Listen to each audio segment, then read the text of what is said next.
Ang pagtitiyaga ang isa sa sangkap ng pag-ibig. Kung wala ito, hindi tunay at buo ang pagmamahal ng isang tao. Sa tuwing may pinagdaraanan ako, palagi kong inaalala ang katagangyan na sinabi sa akin ng tatay ko noong nabubuhay pa siya. Isang mapagpalang araw po sa ating lahat, sa inyo kabanong at sa masugid na tagapakinig ng mga YouTube channel nyo, sa mga kabangers at mga kayanggaw. Ito pong ibabahagi ko ay matagal-tagal na ring nangyari. Nung ako ay 18 years old pa lang. Hindi ko na lang sasabihin kung ilang taon na ako ngayon. Pero meron na po akong magandang asawa kabanong at 2 anak. Isang 5 taon at isang 3 taon. Pareho silang lalaki at parehong mababait at masunurin sa mga magulang. Bago tayo magsimula, magpapakilala po muna ako. Tawagin na lang po ninyo ako sa pangalang Angelito, Tubong Mindoro. Hindi ko na po babanggitin kung saan dahil katulad ng iba, para na rin po ito sa proteksyon ko at ng aking pamilya. Isa lang po ang masisiguro ko, na sa aking kwento ay marami kayong makukuhang aral katulad ko. Kabanong, mga kabangers at mga kayanggaw, ito ang aking kwento. Pero bago tayo magsimula, kung maaari sana'y pindutin niyo muna ang subscribe button kung bago pa lang kayo sa channel nating ito. Pindutin niyo na rin ang notification bell para lagi po kayong nanonotify pag may mga bago tayong mga videos. Mag-iwan na rin kayo ng comment at pindutin na rin ang like button. Napakalaking tulong po sa ating channel ang gagawin niyo pong ito. Isang malaking suporta po yun sa ating channel na labis ko pong ipagpapasalamat. At ngayon, sa ating pagpapatuloy.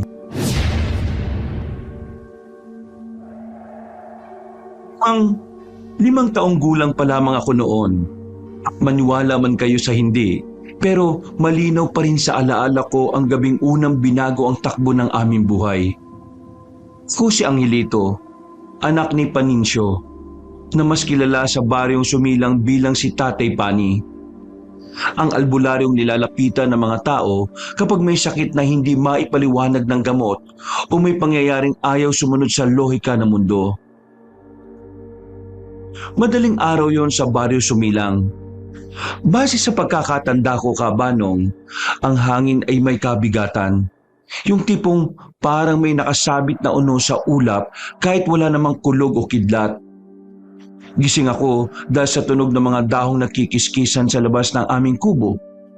Sanay naman ako sa ganitong mga tunog dahil sa pagiging albularyo ni tatay. Hinubog na niya akong hindi matakot sa mga hindi pangkaraniwan. Ang sabi nga niya noon na sa lahat ng mga naninirahan dito sa mundo, tao ang mas may awtoridad kahit na kanino, kahit sa mga hindi nakikita. Dahil tayo ang nag-iisang nilalang ng may kapal na binigyan niya mismo ng buhay galing sa sarili niyang hininga.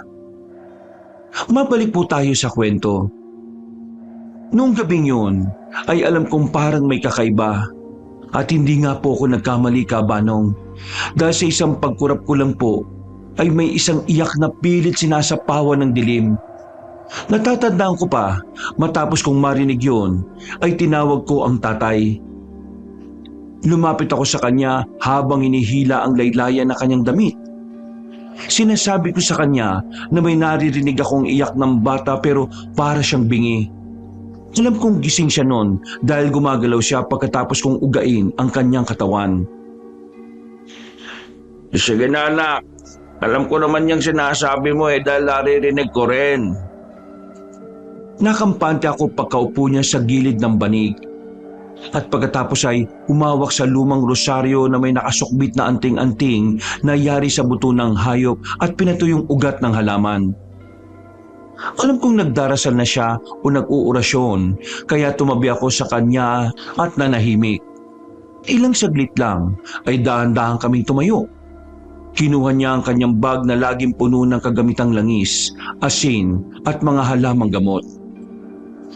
Bago niya buksan ang pinto, ay gumuhit muna siya ng kakaibang simbolo sa sahig gamit ang abo mula sa maliit na garapon. Na kinuha niya rin sa bag, isang bilog na may 3 guhit sa loob ang ginawa niya. Noon ko palang napansin na tuwing may panganib, ginagawa niya yon. Pagbukas ng pinto ay sinalubong kami ng malamig na hangin at ng mas malakas na pag-iyak. Sa tapat mismo ng aming pintuan ay doon namin nakita na nakahiga ang isang sanggol. Uhayo ng uha, kaya naawa ako at muling hinila ang damit ni tatay. Sinabi ko sa kanya na kunin ang bata dahil kawawa talaga. Alam ko anak, huwag kang mag-alala, kukunin natin ang sanggol. Nakapalot siya sa kupas na kumot na may bahid ng putik at dugo. Hindi dugo ng sugat, kundi dugong parang matagal nang nanunuot sa tela. Ang iyak niya ay hindi tulad ng ibang sanggol na narinig ko na. Hindi ko pa maintindihan noon pero ngayon alam ko na ang himig niya ay parabang nagugutom at nananabik sa kalinga ng isang nanay. Napatras ako nang maramdaman ko yon, Kabanong. Pero si Tatay Pani ay lumuhod kagad na parang matagal na niyang hinihintay ang sandaling yon. Tawarin nawa ng Diyos ang nag-iwan sa iyo, Rita.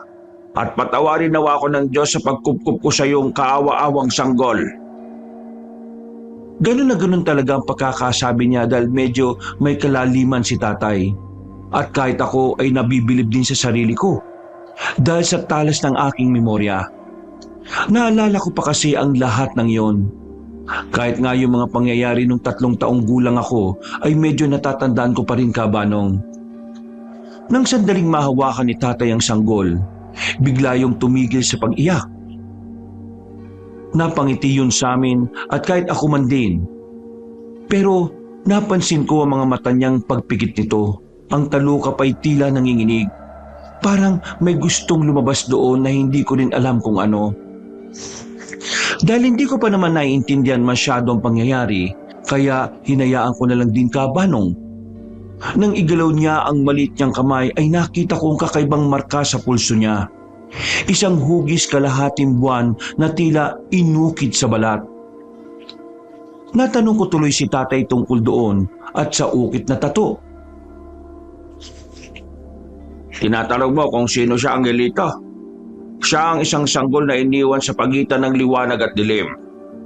At kung pababayaan natin ay lalamunin siya na kadiliman. Kaya simula ngayon, magiging kapatid mo na siya. Siya na si Bino. Isinilang na ngayon ang bunso mong kapatid. Hindi ko noon naintindihan ang ibig sabihin ni tatay pero masaya lang ako dahil magkakaroon na ako ng nakababatang kapatid.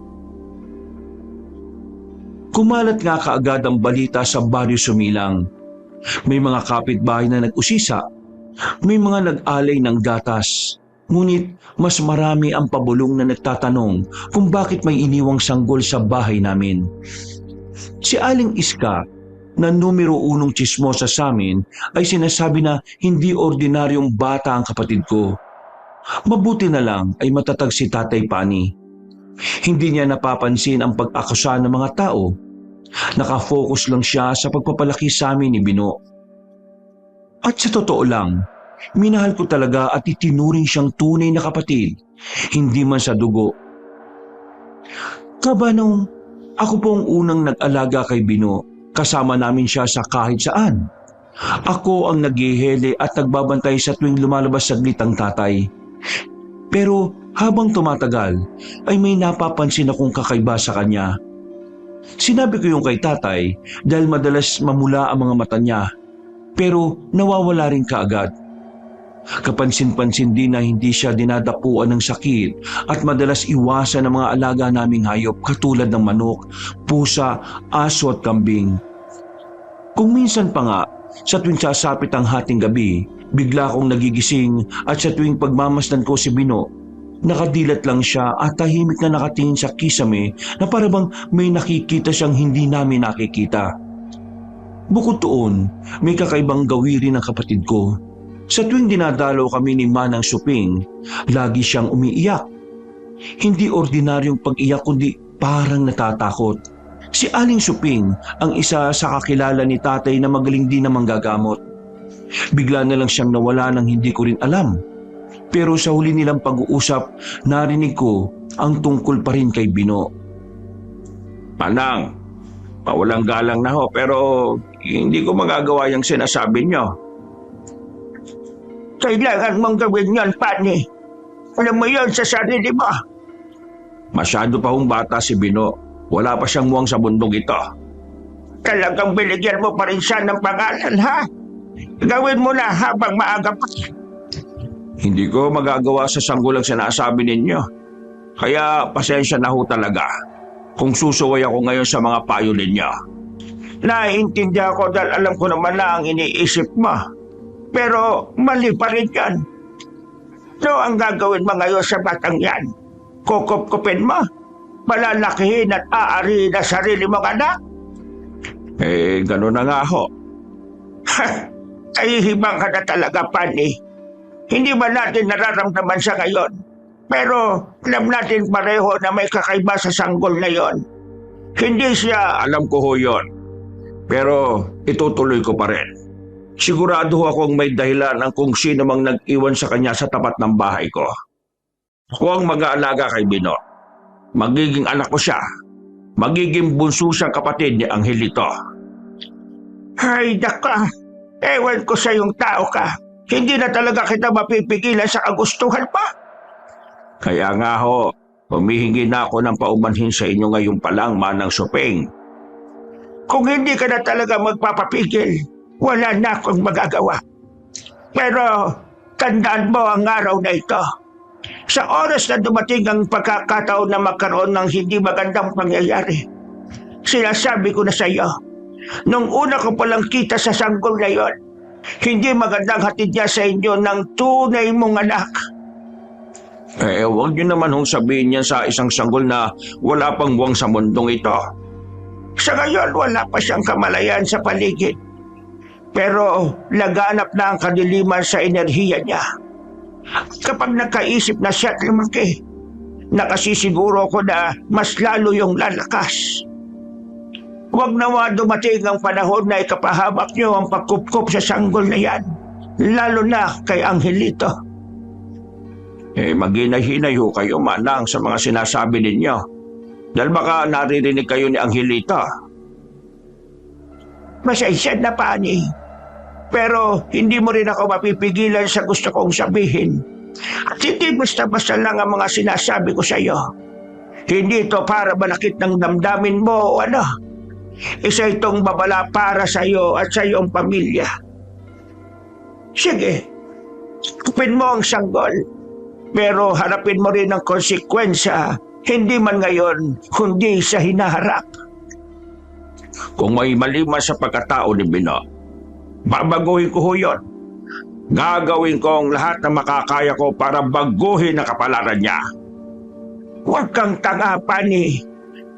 Ngayon pa lang ay kung ano-ano nang lumalabas na kahunghangan sa bibig mo. Alam mo na kahit sinong pinakamagaling na albularyo, antingero, mangkukulam, manggagamot o salamangkero ay walang kakayahang baguhin ng kapalaran. Hindi ka Diyos para gawin ang mga yan. Kaya patawarin ka nawaan ng Panginoon sa mga pinagsasasabi mo. Patawarin na nga po nawa ko ng Diyos. Kung sabihin na hindi kita binalaan, ha? Matatandaan mo ang lahat ng mga sinabi ko kapag huli na ang lahat. Hindi na umimik si Tatay Kabanong. Nagmano na lang siya habang ako ay tahimik lang na inaaliw si Bino at nakikinig ng palihim sa usapan. Kabanong, alam kong malalim ang pag-uusap noon nila Tatay Pani at Manang Suping. Kitang-kita ko yun sa ekspresyon ng kanilang mga muka. Pero sa kabila ng mga payo ng matandang manggagamot ay nanatili ang tatay ko sa gusto niyang mangyari. Natuwa ako dahil hindi na mawawala ang kapatid ko sa amin. Pero hindi nga ganun kadali ang lahat. Na mag-alaga ng isang misteryosong sanggol na hindi namin alam kung kanino nanggaling. Isang gabi, habang natutulog si Tatay Pani ay ako ulit ang nagbantay kay Bino. Bigla siyang ngumiti, pero alam kong hindi yun ngiti ng sanggol. Para itong ngiting may dalang kung anong hindi maganda. Dahil dito ay natakot ako at umatras para bumalik sa higaan. Nang sandaling yon din ay may narinig akong kalabog sa bubungan. Mabigat ito na parang may tumalon mula sa puno papunta roon at sinundan nyo ng ungol na hindi galing sa tao o hayop. Nagising si Tatay Pani habang ako naman ay takot na napasiksik sa isang sulok. Ano yun anak, Angelita? Ano nangyari? Takot akong tumuro sa bubungan, kaya kagad niyang binuhat si Bino at ibinigay sa akin. Pagkatapos ay sinabuyan niya ng asin ang paligid ng bahay. Nagsimulang umiyak ang hawak kong sanggol habang ako naman ay natatakot na rin. Kinuha ni Tatay ang itak na hindi ko pa nakikitang ginamit noon. May mga ukit ito sa talim at ang hawakan ay balot ng pulang tela. Dahil sa takot ay sumunod ako kay Tatay. Pero pinigilan niya ako. Sa loob ka lang. Huwag kang lalabas, Angelita. Sinunod ko si Tatay pero sumilip ako sa siwang ng dingding namin. Sa ilalim ng punong balete sa tapat mismo ng aming bahay ay may aninong gumagalaw. Pahabayo na nakabaluktot at tila walang ulo. Ikaw na kampalasang nilalang ng kadiliman ka. Lumubay ka sa bakuran ko, ha? Huwag na huwag mong kakanti ng mga anak ko. Hindi ako magdadalawang isip na patayin ka. Pagkatapos noon, nang sumigaw si Tatay Pani ng orasyon, ay biglang umurong ang anino at naglaho sa dilim na parang bula. Pagbalik niya sa loob ng bahay ay pawis na pawis siya. Huwag na kayo mag-alala mga anak. Hindi na babalik ang halimaw na yon. Sigurado yan. Kaya huwag na kayo matakot. Mga ano lang yon. Mga matagal nang naghahanap ng batang ito. At hindi sila titigil kaya gagawa ko ng paraan. Lumipas nga ang mga taon, Kabanong, at katulad ng sinabi ni Tatay, matapos siyang malaman ang totoong katauhan ni Bino, ay gumawa siya ng paraan. Lumaki ang kapatid ko na parang normal na bata. Ngunit habang ako ay natututong magdasal at gumamot kasama ni Tatay Pani, unti-unti kong napapansin ang mga bagay na hindi dapat normal sa isang bata. Mas malakas si Bino kaysa sa mga kasing edad niya, mas mabilis at mas agresibo. Sa tuwing may sugatang hayop na dinadala sa amin, tahimik lang siyang nakatingin, pero nakangiti siya. Ngiting parang gustong gumawa ng kung anong hindi maganda. Habang pinipilit kong huwag pansinin ang kakaibang kislap sa kanyang mga mata, mas lalo lang yung nagiging kapansin-pansin sa akin. Sa 5 taon niya sa amin, ako naman ay 10 taon na noon. Isang gabi ng kabilugan ng buwan, nakita ko siyang nakatayo sa labas ng bahay. Wala siyang suot na kahit na anong panyapak. At sa kanyang anino ay may isang aninong gumagalaw ng hiwalay sa kanya.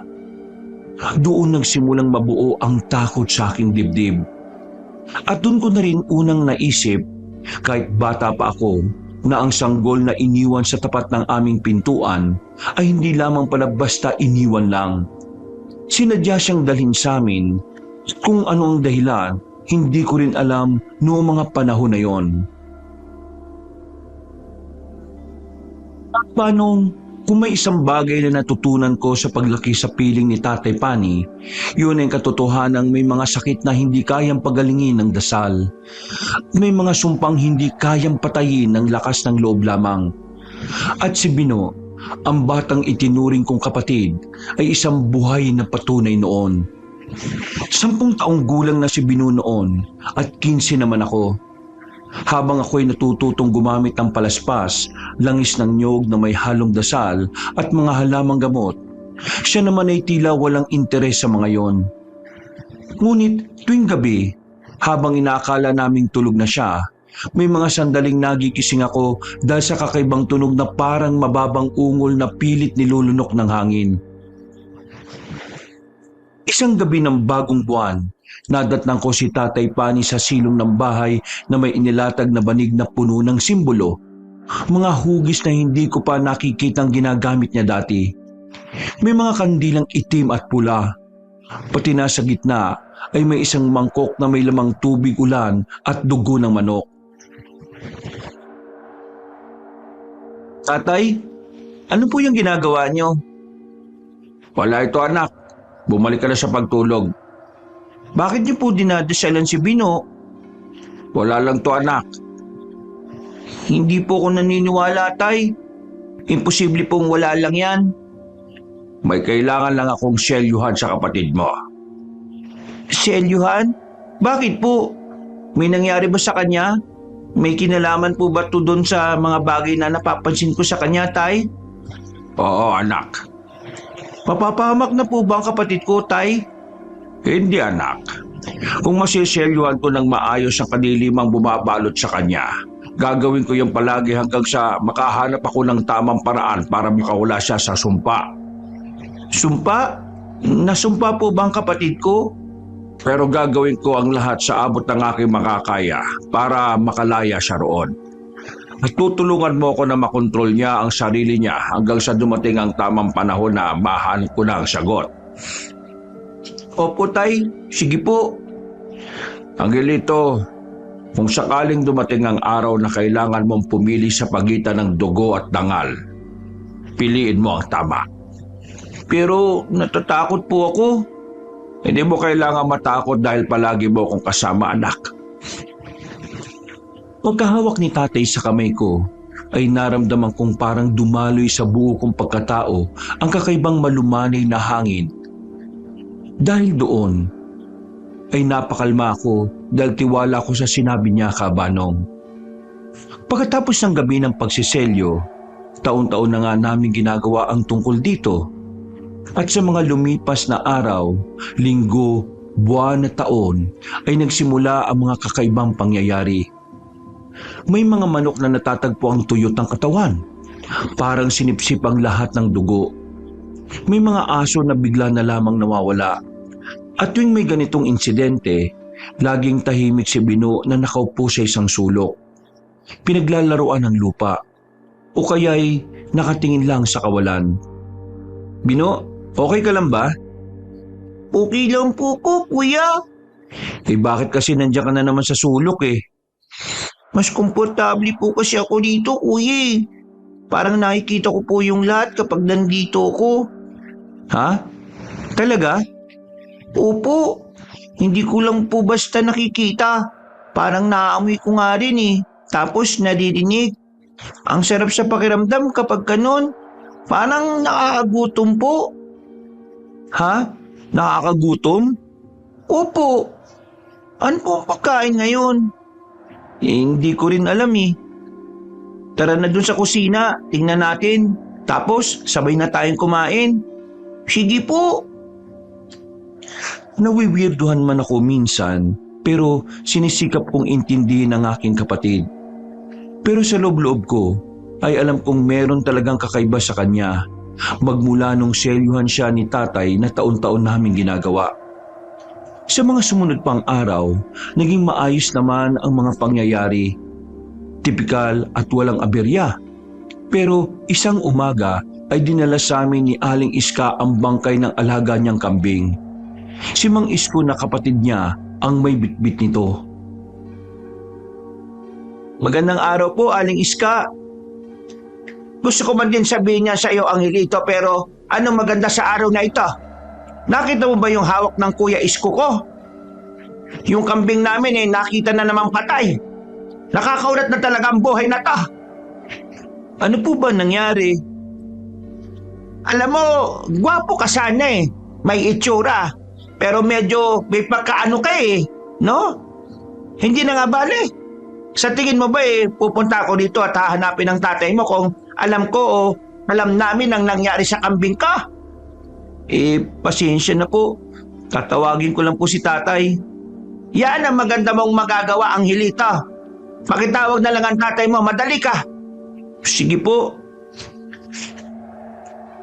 Pagdating ni tatay, ay pareho kaming lumapit sa patay na kambing at ako ang unang humahawak at sumuri. Nagtaka ako dahil wala naman itong kahit na anong sugat. Kaya lang ay magaan na ito. Kumuha si tatay pani ng matalim na kutsilyo at tinusok ang katawan ng kambing. Walang dugo na tumagas habang patuloy siya sa paghiwa.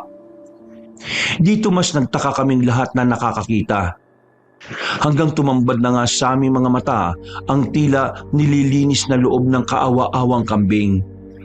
Nakita ko ang pag-igting ng panga ni Tatay Pani. Diyos ko po, ano nangyari yan sa alaga ko? Hindi kaya naaswang siya? Naaswang? Matagal ko nang hinala na meron talagang aswang dito sa baryo natin eh. Hindi mo ba nararamdaman yon, ha, Pani? Ha? Dapat ikaw ang unang nakakaramdam nun, ha? Parang binabaliwala mo lang lahat ng mga hinaing ng mga taga-baryo. Aling Iska, mawalang galang na po ha. Huwag niyo namang pagsalita ng tatay ko ng ganyan. Pinakikinggan naman ni tatay ang... Anak, tama na. Pero tay, Pumasok ka na muna sa loob. Ako nang bahala rito. napabuntong hininga na lang ako at sumunod sa inuutos ni tatay.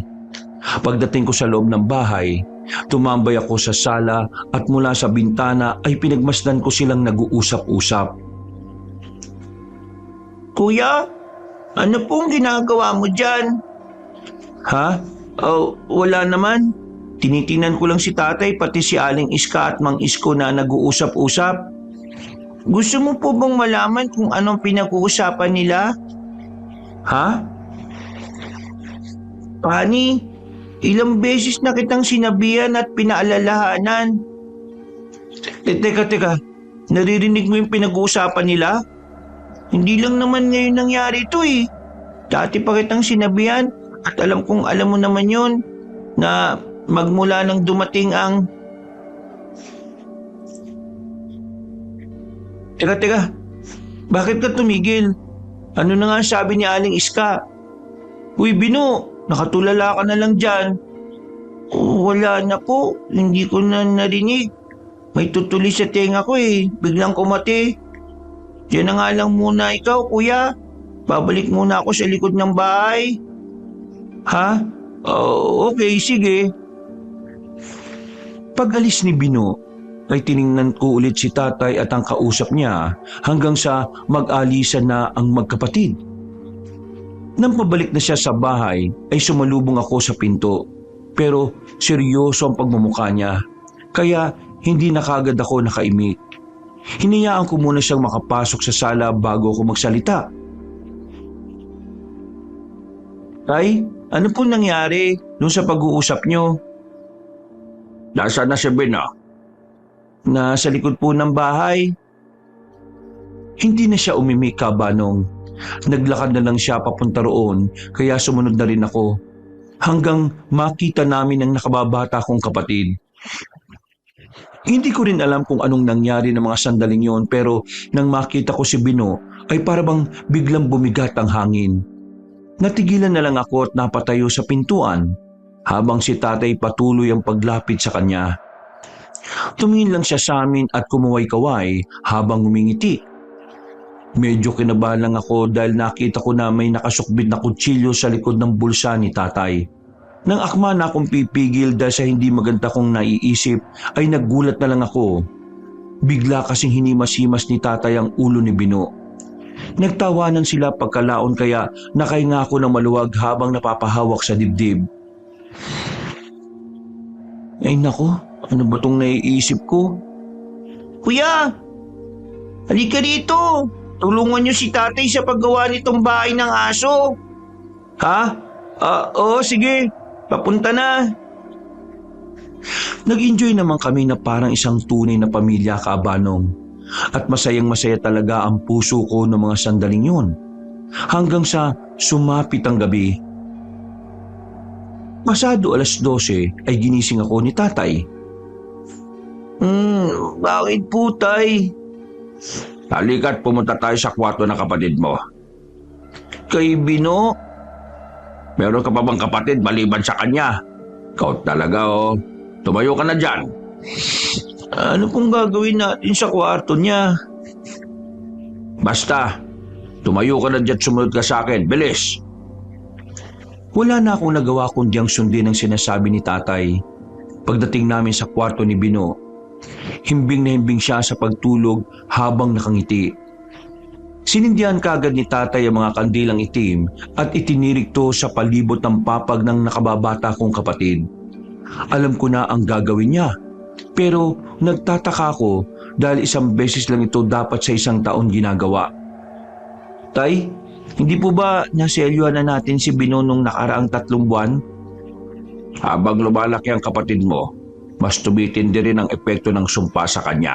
Hindi na kaya ng taunang pagseselyo. Paano niyo naman po nasabi yun, Tay? Yung kambing kaninang umaga ni Iska, Ano naman po kinalaman? Teka, huwag niyo pong sabihin na may koneksyon yun kay Bino.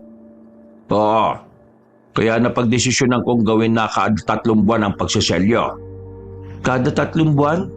Oo, hindi ko alam kung hanggang kailan ko gagawin ito. Pero anak, umiiksi na ang oras. Dapat magawa ko na ng paraan kung paano siya magagamot bago pa mahuli ang lahat. Magagawa niyo naman po yun, Tay, di ba? Hindi ko alam. Alam ko pong kaya niyo yan, Tay. Nandito po ako na lagi nakasuporta sa inyo. Sisikapin ko din pong maging isang mahusay na albularyo para may makatulong kayo para maalis na talaga ang sumpa kay Bino. Hindi na kumibo ang tatay. Narinig ko na lang ang malalim niyang pagbuntong hininga. Pagkatapos ay nagsimula na nga siya habang ako'y taga-alalay lang. Nang matapos siya sa unang dasal na orasyon, ang mga kandilang nakasindi ay sabay-sabay na gumalaw na parang hinipan ng hangin. Hindi naman ganoon ang nangyayari noon kapag nagriritual siya. Pero parang kakaiba talaga ngayon dahil tila ba mas malakas ang hatak ng kadiliman sa kapatid ko. Hindi talaga nagpatinag si Tatay Pani. Nagtuloy-tuloy siya sa pag-oorasyon hanggang sa makarinig ako ng hindi pamilyar na dasal. Parang ngayon niya lang ginamit ito. Kaya nasabi ko rin talagang seryoso na talaga ang pangyayari. At katulad ng utos niya, sumabay lang ako sa mga sinasabi niya kahit ang totoo ay hindi ko yun naiintindihan. Hindi niya pa kasi naituro sa akin ang kahulugan ng bagong orasyon na narinig ko. Maya-maya pa ay lumapit si Tatay Pani sa natutulog na si Bino at marahang hinawakan ng pulso. Doon kulit nakita ang tinatagong markang hugis kalahating buwan. Pero kumpara ng sanggol at bata pa si Bino, mas malinaw na ito ngayon at mas kumikinang sa pagkaitim. Bakit po masyado nang bumabakat ang marka ni Bino, Tay? Patunay na tumitindi ang sumpa sa kanya. Ano po ba talagang sumpa na tumama kay Bino, Tay? 5 taon pa lang noon, pero alam kong natatandaan mo pa yon dahil malinaw ang memorya mo.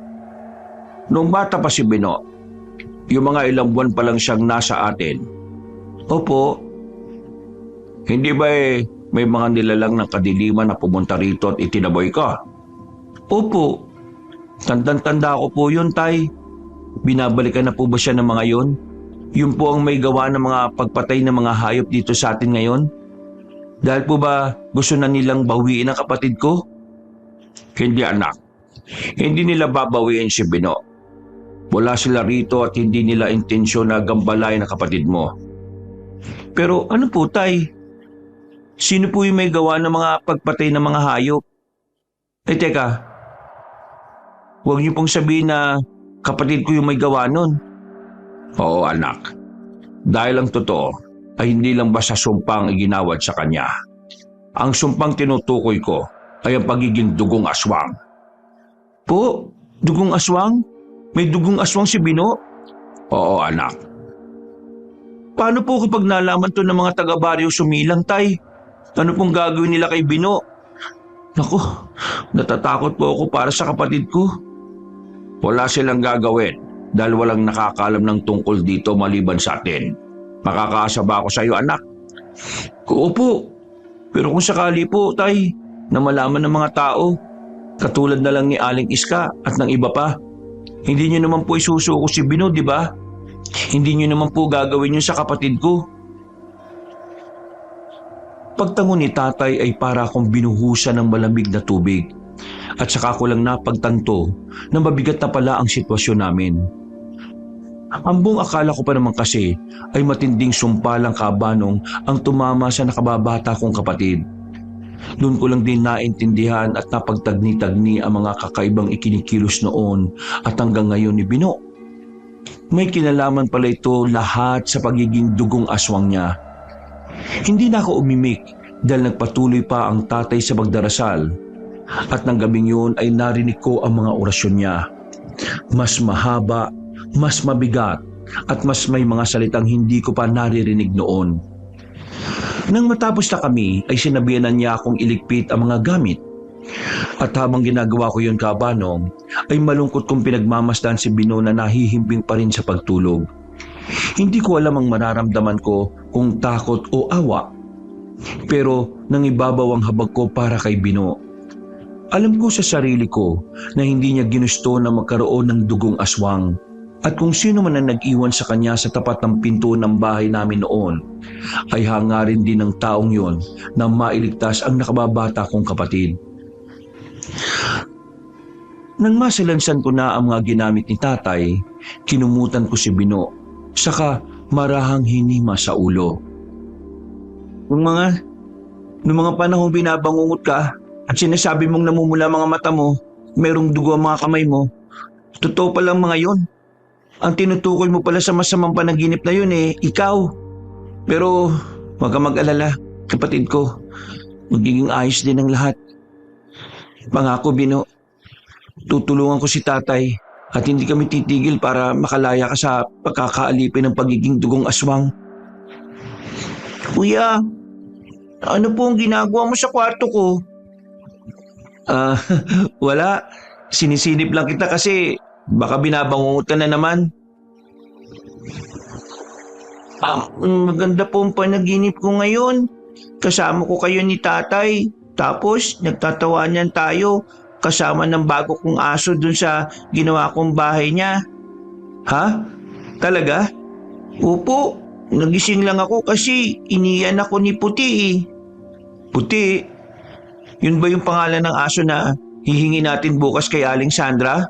Opo. Hindi ba itim ang kulay ng asong yon? Opo. Pero ayaw ko po sa salitang itim. Kaya kahit may itim yung asong yon, puti pong itatawag ko kasi siya lang yung hayop na hindi ilag sa akin. Oo nga no. Pero sige, ikaw ang bahala dahil aso mo naman yun O sige na, matulog ka na. Matutulog na rin ako. Natutuwa ako at hindi ka nananaginip na masama. Pagpikit niya ay lumabas kagad ako ng pinto habang napapaisip. Yung aso nga kasing ligaw na yun nila Aling Sandra ang bukod tanging hayop na hindi ilag kay Bino. Hindi ko na lang masyadong inisip.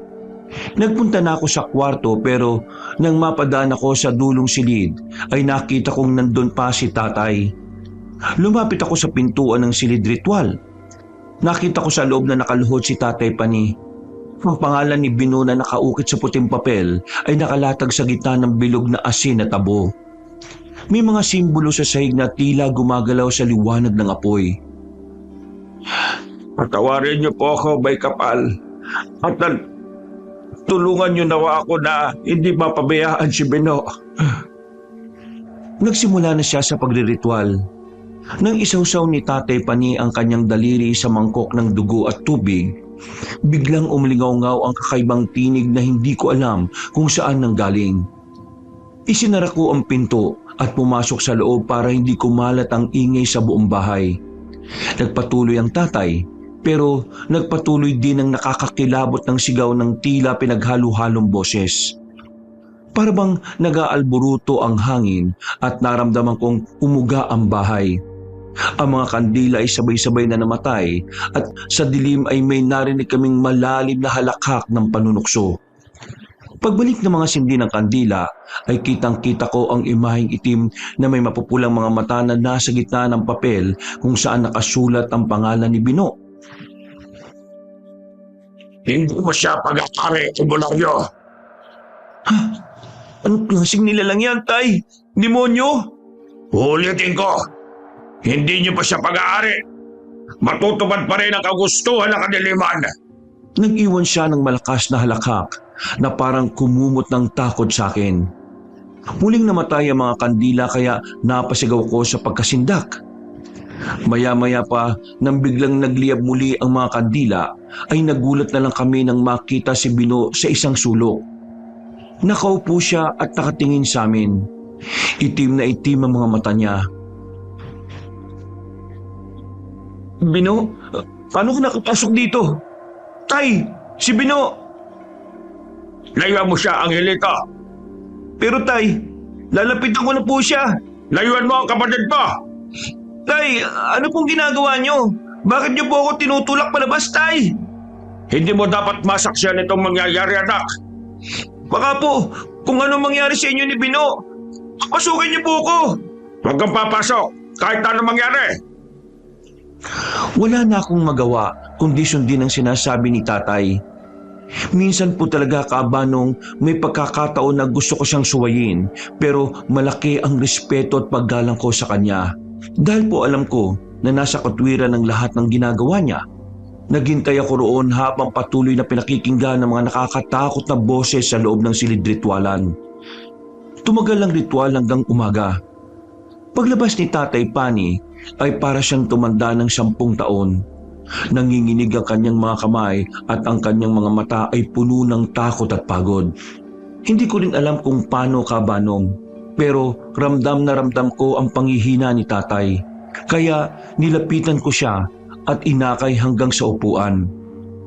Bumalik ako sa silid ritualan pero wala na roon si Bino.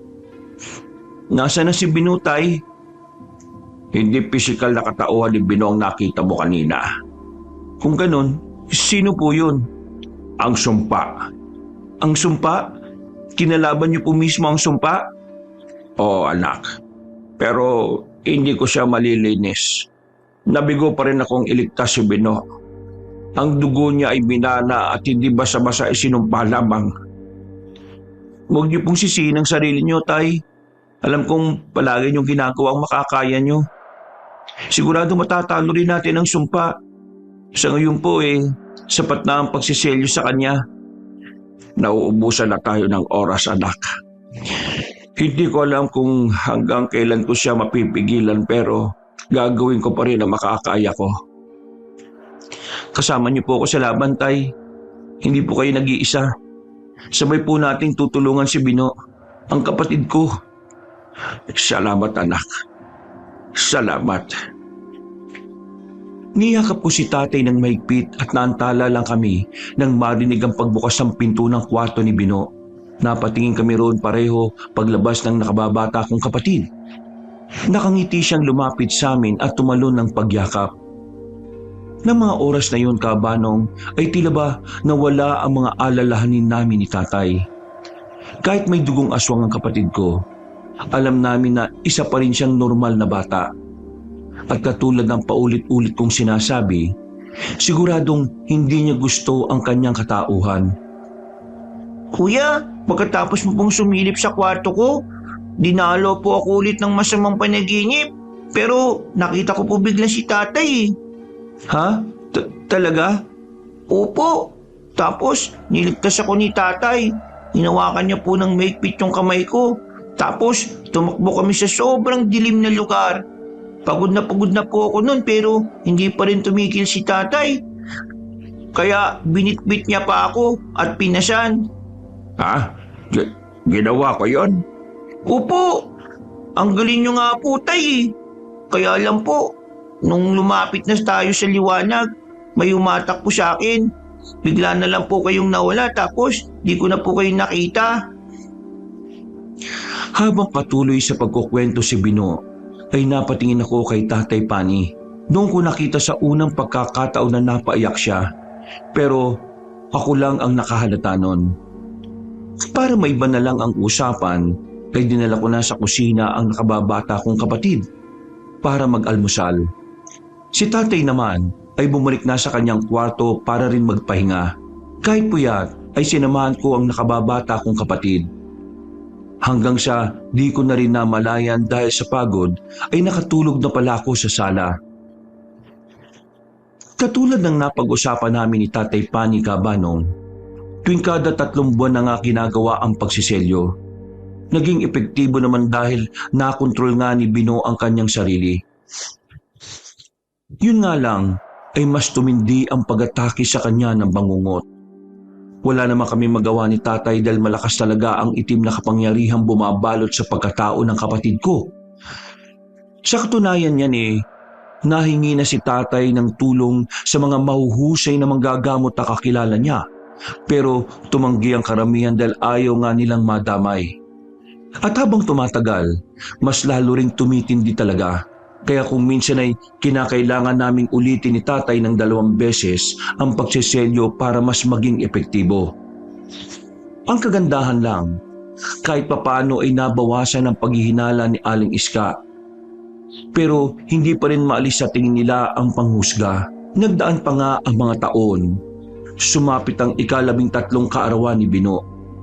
At ang araw ring yon, sa tagal ng panahon ay ito ulit ang pagkakataon na kinakabahan ako. Nakikita ko kasi kay tatay na pinaghahandaan niya talaga ang araw na to. Dahil alam naman natin ang kasabihan na kapag 13 ay mas malupit lumaganap ang kadiliman. 18 taong gulang na ako at sapat na ang kaalaman ko pagdating sa pag-aalbularyo. Pero alam ko rin na marami pa akong dapat matutunan. Kaya kahit ako kabanong ay pinaghandaan din ang pagkakataong ito. Pagkatapos ng simpleng handaan, nang makaalis na ang bilang na bisita, ay naglikpit na ako ng mga pinagkainan sa kusina. Angelita! Tay, bakit po? Bakit naiwan lang dito itong Carmen de Guerra na porselas ni Bina? Po? Hindi ko rin po alam, Tay. Palagi ko naman siyang pinagsasabihan na huwag niyang tatanggalin yan eh. Nasaan naman yung kapatid mo? Hindi ako sigurado pero baka nasa likod. Bitbit ni Tatay Pani ang Carmen de Guerra. Nagtungo kami sa likod ng bahay at doon nga namin nakita ang nakababata kong kapatid. Nakaupo siya sa tapat ng bahay ni Puti at pinagmamasdan ng aso na nasa loob lang at tila natatakot. Hindi na ako nagtaka dahil itong mga nakalipas na araw ay gano'n na nga ang asal ng asong yun sa kanya. Tumingin siya sa amin at ngumiti habang kumakaway. Ilang araw nang parang umiiwan sa akin si Puti. Hindi naman siya ganyan dati. Tay, kuya. Di ba sinabi ko sa iyong huwag mong tanggalin tong porselas mo, Bino? Hindi mo na naman sinunod ang mga bilin ko. Tay naman, sinabi ko nga po di ba sa inyo na umiinit sa kamay ko yan? Kailangan mo itong isuot. Pero tay, tingnan niyo po, napapaso na yung kamay ko. Nakakasugat na. Kapag hindi mo ito sinuot, baka may mangyaring masama Sa akin? Alam ko na po yun, tay. Ilang beses ko na pong narinig yun sa inyo. Nakakarindi na nga po yung minsan mga sinasabi nyo eh. 13 anyos na po ako. Hindi naman na po ako alagain pa eh. Saka, hindi naman nakakatulong sa akin yung porselas na yan. Hindi naman nawawala yung masasamang panaginip ko eh. Itong si Puti, natatakot na rin sa akin. Kaya ano pa pong saysay para suotin ko yan? Suotin mo sabi. Ayoko nga po. Nagulat ako dahil sa unang pagkakataon ay pareho kong nakita na magalit si Tatay Pani at si Bino. Pinilit nga ni Tatay na isuot ang Carmen de Guerra habang si Bino ay nanlalaban. Hanggang sa mapansin ko na unti-unti nang parang namumula mga mata ng nakababata kong kapatid. Mas lalo ko ring narinig ang malakas na pag-ungot ni Puti na parang takot na ng husto. Kaya namagitan na ako sa kanilang dalawa. Kahit ang totoo ay medyo natatakot na rin ako sa kung anong po pwedeng mangyari. Tama na yan, Tay! Bino! Pareho silang napaatras habang ako naman ay hawak-hawak ang Carmen de Guerra. Nakahinga ako ng maluwag kahit papaano dahil nanumbalik na sa normal ang mga mata ng nakababata kong kapatid. Si Tatay naman ay tila humihingal pa rin at pilit na ikinakalma ang sarili. Hindi nyo kailangan magpatayan para dyan. Tay, relax lang po. Alam ko masyado kayo nag-alala kay Bino. Pero tama pong sinabi niya. 13 anyos na po siya. Kaya bigyan natin siya ng pagkakataong mabuhay ng normal na bata. Makakampante lang ako kapag sinuot niya ang Carmen de Guerra. Tapos gawin na niya ang gusto niya. Narinig mo yun, Tol? Para walang gulo, isuot mo na tong porselas. Wala namang mawawala sa iyo kaya kunin mo na. Sige na nga, akin na nga. Magsorry ka rin kay Tatay. Hindi tama yung ginawa mong pagsagot-sagot. Hindi ibig sabihin na nasa tamang edad na tayo, pwede na natin bastusin ang magulang natin. Hindi mo naman ako nakitang ginawa yung kay Tatay, di ba? Opo, kuya. Pasensya na. Sige na, mag-sorry ka na kay tatay, ngayon din. At wag nating sirain tong kaarawan mo, tol. Sorry po, tay. Sa mga nasabi ko. Pero totoo po lahat yun, ha. Dahil yun ang nararamdaman ko sa tuwing pinag-iigpitan niyo ko eh. Hindi ako po pwedeng magtagal sa labas. Kailangan kong gawin ng ganito ganyan. Kailangan ko umiwas sa kung saan. Hindi ko magawa yung normal na ginagawa ng isang bata eh. Naiinggit ako sa pamangkin ni Aling Iska, kay Kokoy. Kasi siya palagi pinapayagan na magpunta sa Sapa. Samantalang ako, ilang hakbang pa lang ang layo ko dito sa bahay. Hinahanap niyo na kagad ako. Ayaw niyo kung isama sa mga ginagawa niyo ni Kuya Angelito. Kaya ang tingin ko po tuloy sa sarili ko. Parte lang ng mga eksperimento niyo sa pagiging albularyo eh. Oh, sige na. Pero huwag mo nang sabihin yan, tol. Pinoprotektahan ka lang namin ni tatay. Saan, kuya? Maliban sa masasama akong panaginip, wala naman ng ibang gumugulo sa akin ha. Paano niyo po ako pinoprotektahan? Hindi mo pa naiintindihan ngayon, anak. Tama po, hindi ko po talaga maintindihan. Ang alam ko lang, para akong nakakulong. Para akong katulad ni Puti. Sana naging aso na lang ako kasi gano'n naman ang pakiramdam kong trato niyo sa akin eh. Hindi totoo yan, anak. Pero yun po yung nararamdaman ko. Hindi niyo po ako totoong anak. Katulad ng sinabi ng marami sa mga taga-baryo. Minsan, gusto ko na nga maniwala na galing lang po ako sa tain ng kalabaw eh.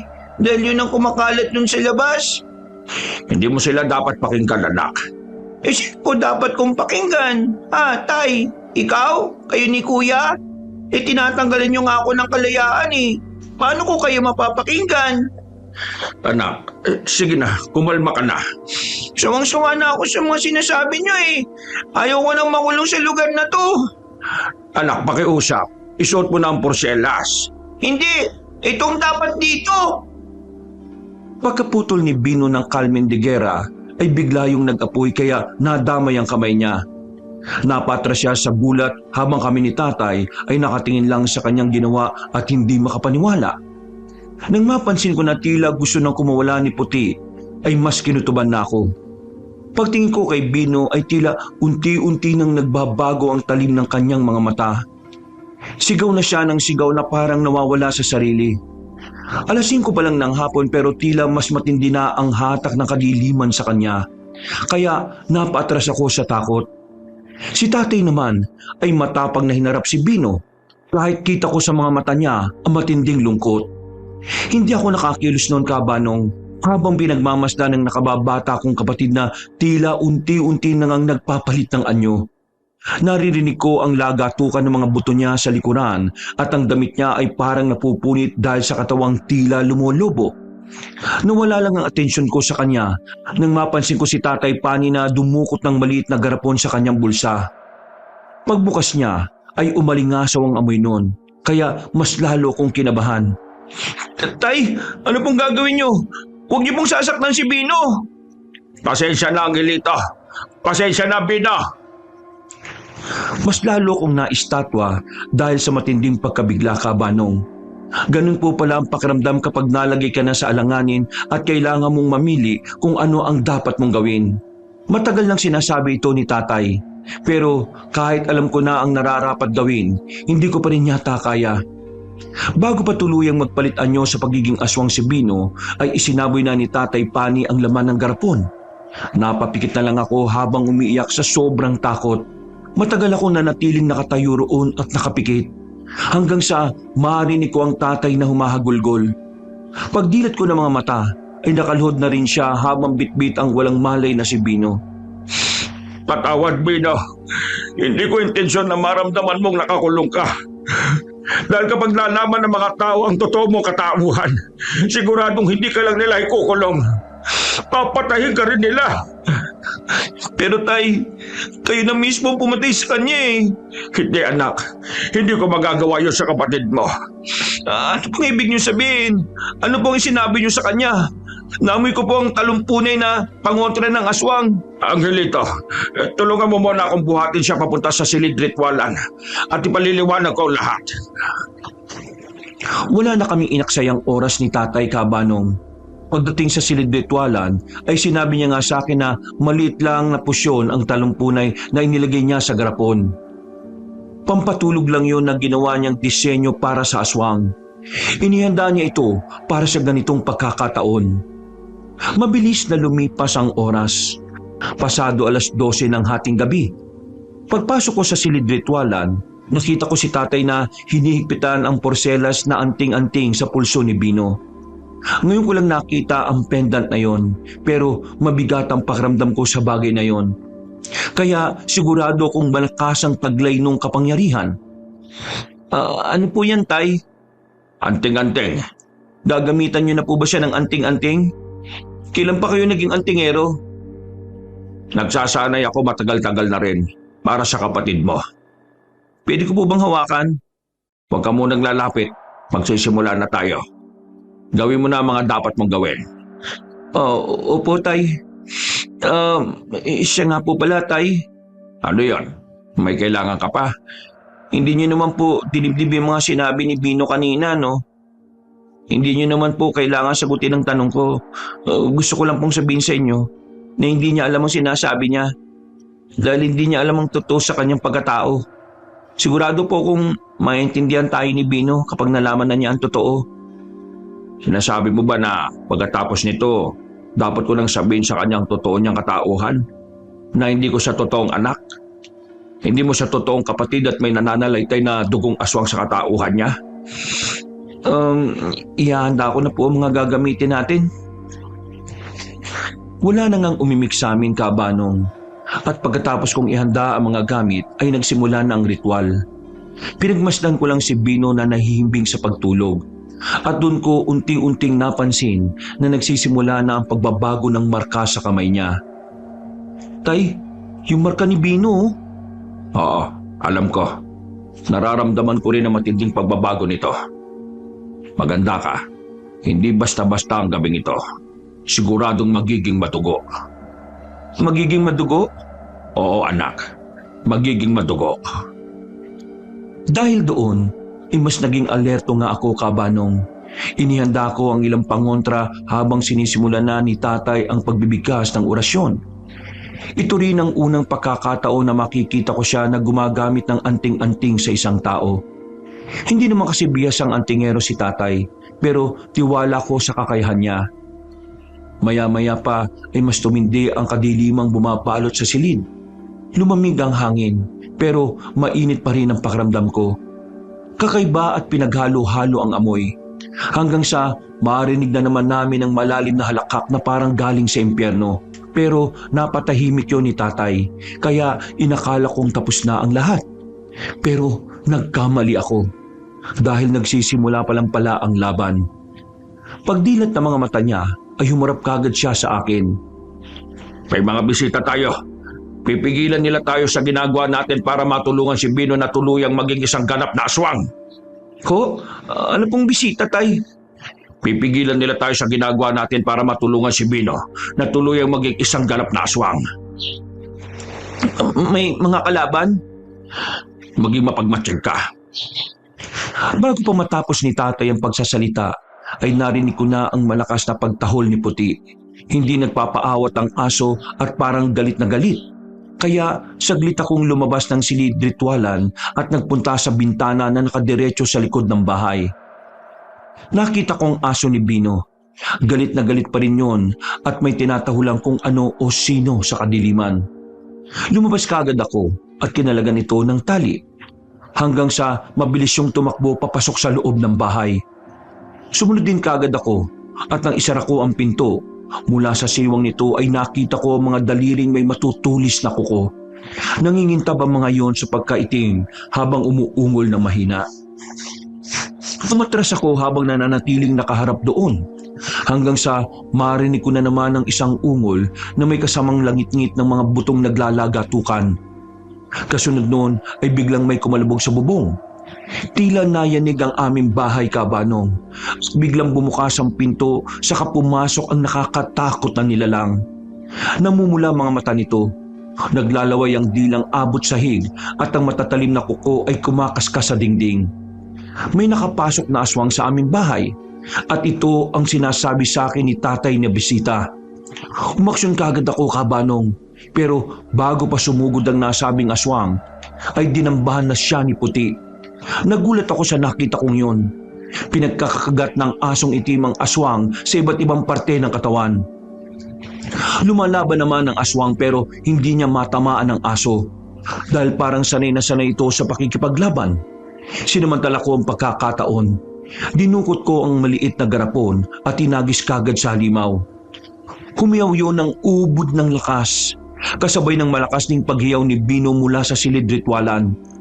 Nag-alala ko para sa kanya, pero kailangan kong tapusin ang laban. Bumalik ka na sa impyerno, aswang ka! Sa ikalawa kong pagsaboy ay bigla na lang nagliyab ang katawan ng aswang at nagtatatakbo yun sa labas. Susundan pa nga sana ni Puti pero pinigil ko na ang aso, naggalit na galit talaga sa halimaw. Isinara ko kagad at ikinandado ang pinto. Pagsilip ko sa bintana ay natutupok na ng apoy ang kalaban. Pero hindi pa tapos dahil marami-rami akong nakitang mapupulang mga mata sa paligid. Hanggang sa may kumalabog na ulit sa aming bubungan, dahilan para kumahul-kahul na ulit si Puti. Puti, huwag kang maingay. Kapag nag-ingay ka, maririnig tayo ng mga aswang. Tumalima naman ang aso na parabang naiintindihan ng mga sinabi ko. Pagkatapos ay naghanda na rin ako. Nagsaboy ako ng mga abong may orasyon sa bawat palibot ng aming bahay. Ito ang ginagawa ni tatay kapag meron siyang hindi pinapapasok na kung anong nilalang sa amin. Epektibo naman nung una, Kabanong, pero hindi ko rin inaasahan ang mga sumunod na nangyari. Nang kumpleto na ang paglalagay ko ng abo, nagulat ako dahil biglang tumilapon si tatay palabas sa silid ritwalan. Kagad ko siyang nilapitan habang si Puti ay nanatiling nakatingin sa pintuang nawasak. Ay, ano pong nangyari? Si Bino.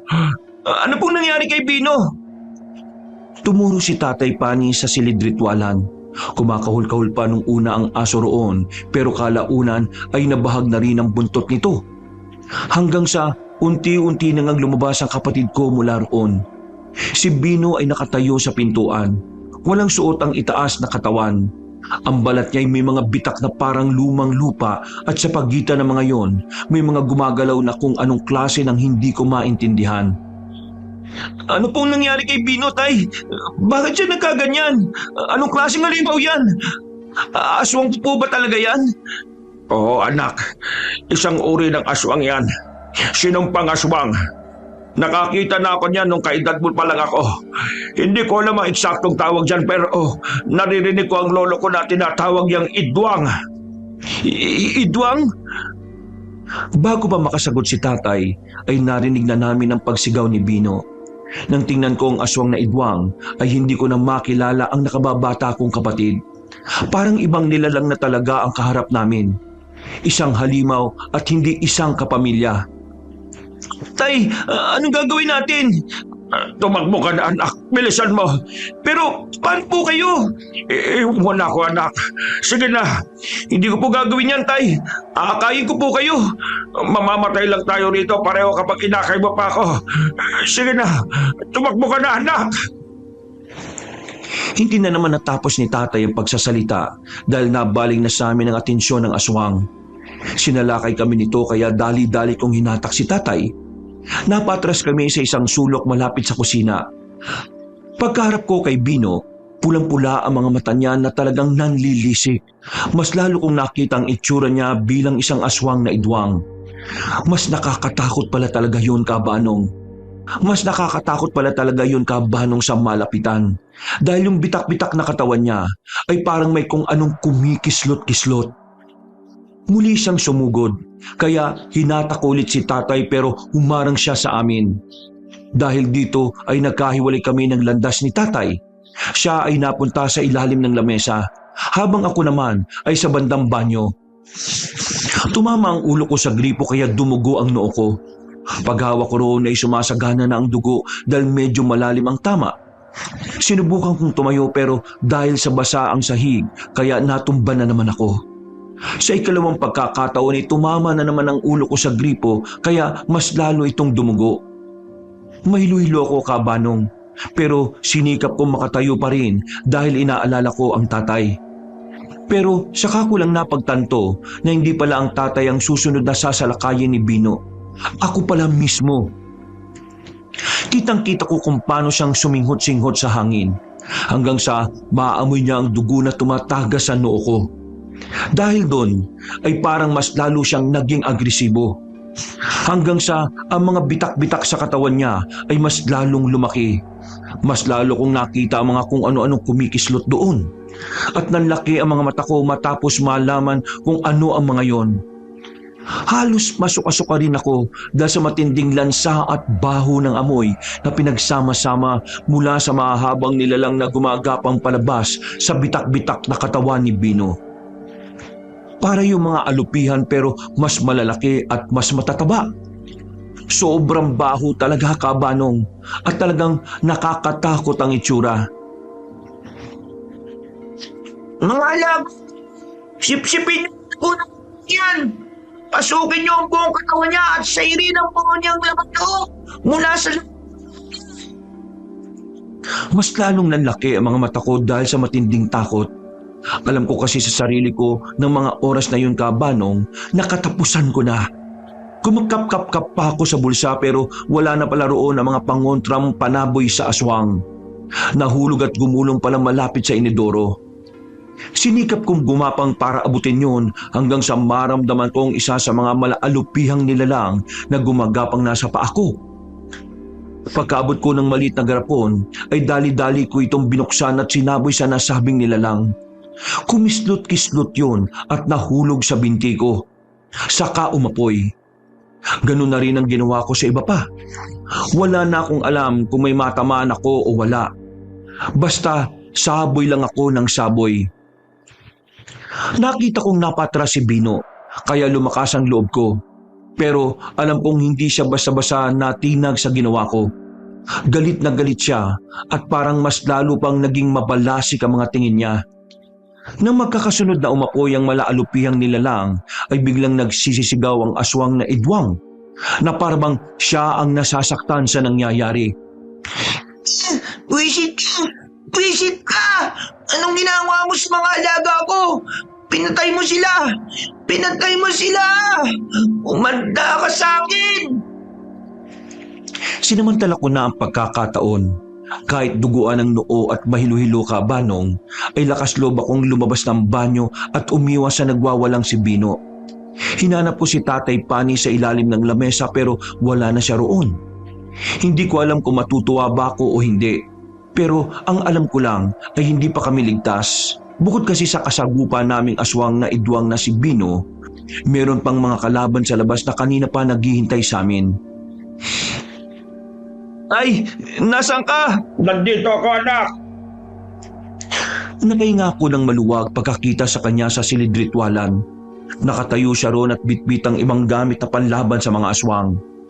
Naroon din ang anting-anting na ginamit kay Bino, pero durug-durug na ito.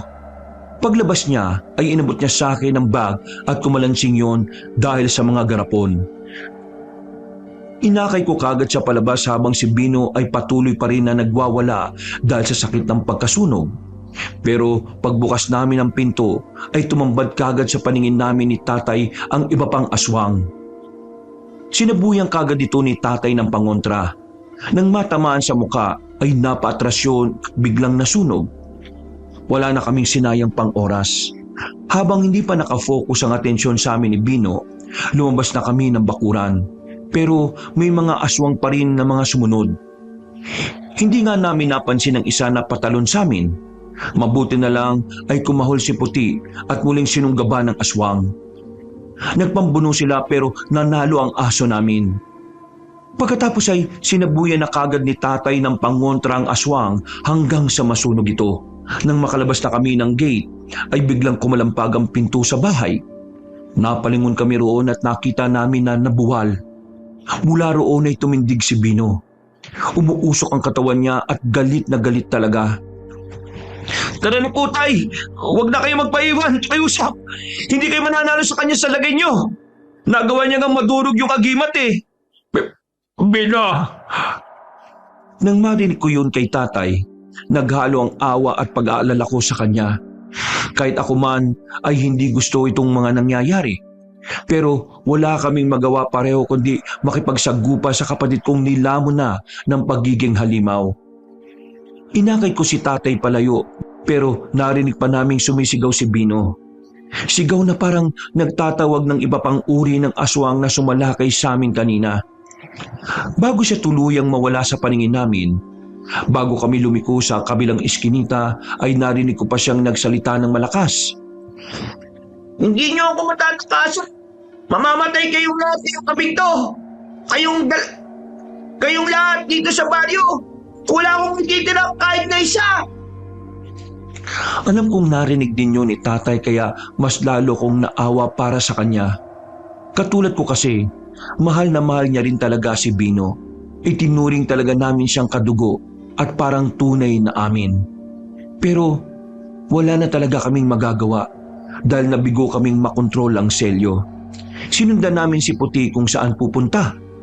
Dahil hindi ko rin alam, para bang may isip at talino ang aso kung saan kami dadalhin na ligtas na lugar. Pero kakaiba ang kapaligiran noong gabing yun, Kabanong, dahil matapos sumigaw-sigaw kanina si Bino na parang nagtatawag, naramdaman namin ni tatay ang kakaibang presensya.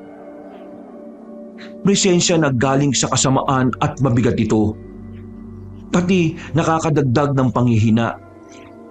Sinundan lang namin ng sinundan si Puti hanggang sa habang tinatahak namin ang daan ay nakita kong isang anino na mas mabilis pa sa aso. Mas tahimik pa sa hangin. Kasunod ng mahina nitong pag-ungol, nakita ko kung paano maging alerto si Puti. Siguradong nararamdaman nitong may aswang na sa paligid. Kaya naging alerto rin kami ni tatay. Magtago tayo sa gilid ng puno, tay. May aswang na sa paligid. Iwan mo na lang kasi ako, anak. Namamanid na ang balakang ko sa sakit. Makakabigat lang ako sa iyo. Huwag po kayo magsalita ng ganyan, tay. Si Bino, hindi ko nailigtas ang kapatid mo. Nilamon na siya ng sumpang yon. Huwag niyo pong sisihin ang sarili niyo, tay. Dahil alam ko po, alam niyo rin sa sarili niyo na ginawa niyo pong lahat, tay. Pero hindi ako nagtagumpay. Nagtagumpay man po kayo, hindi. Hindi na importante yun sa ngayon, tay. Ang mahalaga kumilos kayo at magsikap. Kaya huwag niyo na pong sasabihin na magpapaiwan kayo dito. Dahil hindi ko po kayo iiwan kahit anong mangyari. Papatayin tayo ni Bino. Ang kapatid mo. Dahil hindi ko rin po alam ang sasabihin, Kabanong, kaya niyakap ko na lang si tatay ng mahigpit. Hindi ko lang ipinalata sa kanya ng mga oras na yon pero napaiyak din talaga ako. Mas tahimik lang dahil ayaw ko makita niya na pati ako ay napapanghinaan na ng loob. Gusto ko pong maramdaman ni tatay ng mga oras na yon na pwede siyang humugot ng lakas sa akin. Kaya ako nagpakatatag hanggang sa pumanatag ang kalooban niya. Natala lang kami sa ganoong proseso nang marinig naming umaangil na naman si Puti habang paatras sa amin. Tumingin kami ni tatay pani sa direksyon kung saan nakatingin ang aso hanggang sa may nakita kaming tila pasuray-suray na imahe. Nang matapat yon sa paandap-andap na ilaw ng lumang poste, doon namin nakita ang isang lalaki. Si Mang Timang, na palasing-lasing ang paglalakad. Kilala ang nasabing Ginoo sa lugar namin bilang isang sugalero, sabongero, lasinggero at lahat ng klase ng ero na pwedeng gawin ng isang lalaki. Nagpatuloy sa pag-angil si Puti habang papalapit siya hanggang sa may makita pa kaming kasunod niya. Nang mahagip ng paningin ko ang mga namumulang mga mata sa likuran ni Mang Timang, doon ko napagtanto na huli na ang lahat. Sinunggaban na siya ng aswang sa likod at kinubabawan. Saka kinagat sa liig habang kinakalkal lang tiyan niya. Hindi na nakapanlaban pa ang lasinggero pero sinubukan ko pa rin lumapit para iligtas siya. Sinubuyang ko ng pangontra ang aswang pero nakaiwas yon. Pagtalon pa atras ay tumayo lang siya sa harapan ko. Habang mumunguya-nguya, pagkalaon ay idinura niya ang bahagi ng buto na nasama niya sa pagkagat sa katawan ni Mang Timang. Nang balikan ko ng tingin ang nasabing Ginoo, wala na yung buhay at nangingisay-ngisay na lang ng bahagya ang katawan. Napakuyom ako ng kamao. habang sa kabilang kamay ay naroon ang garapong may lamang pangontra. Ngumisi pa sa akin ang aswang kaya nakaramdam ako ng galit at sa kanya ko ito ibinunton. Uy! Uy! Puti! Walang pag-aalinlangang sumugod si Puti sa aswang hanggang sa madali niya ito sa liig. Nakalmot pa ito pero hindi nagpatinag ang aso. Tinapyas talaga nito ang leeg ng aswang bago tigilan. At doon ko naman hinagis ang panghondra. Hindi na nagawang makatakas pa ang aswang dahil nagliyab na siya. Nilapitan ko si Puti at hinimas-himas habang nakatingin sa nasusunog na aswang. Hanggang sa nakarinig na kami ng makakasunod na alulong ng aso sa iba't ibang bahagi ng baryo. Napatingin ako kay tatay at lumapit sa kanya. Sumunod naman ang aso sa amin, pero nang makarinig kami ng iilang sigawan mula sa hindi kalayuan, ay doon na kami nag-alala para sa mga taga-baryo. Anak, sinisimulan ng salakayan ni Bino at mga kampon niya ang baryo. Sampu tayo pupunta, tay. Hindi ko na natapos ang pagsasalita dahil bigla kaming kinahulan ni Puti. Tumakbo siya pagkalaon, pero bumalik din kagad na para kaming gustong pasunurin. Nagkatinginan kami ni tatay na parabang nagkausap sa mga mata. Inakay ko na nga ang ama ko at maingat naming sinundan ng aso. Nagulat kami pareho dahil dinala niya kami sa kabilang parte ng baryo, papunta sa ilog at sa kuwebang malapit doon. Pagdating namin sa bukana, pareho kaming nagtaka ni tatay dahil biglang nawala si Puti at tumahimik. Puti! Nasaan ka na? Anak, bumalik na tayo sa baryo.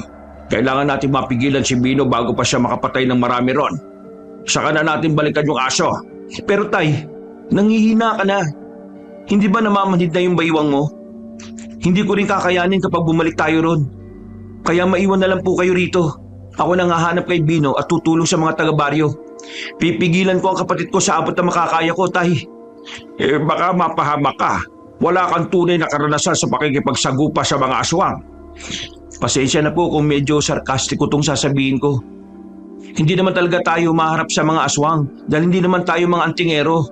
Pero ang gusto ko lang pong sabihin sa inyo na mag-iingat po ako. Huwag niyo na po akong alalahanin. Nag-aalala talaga ako sa iyo, anak.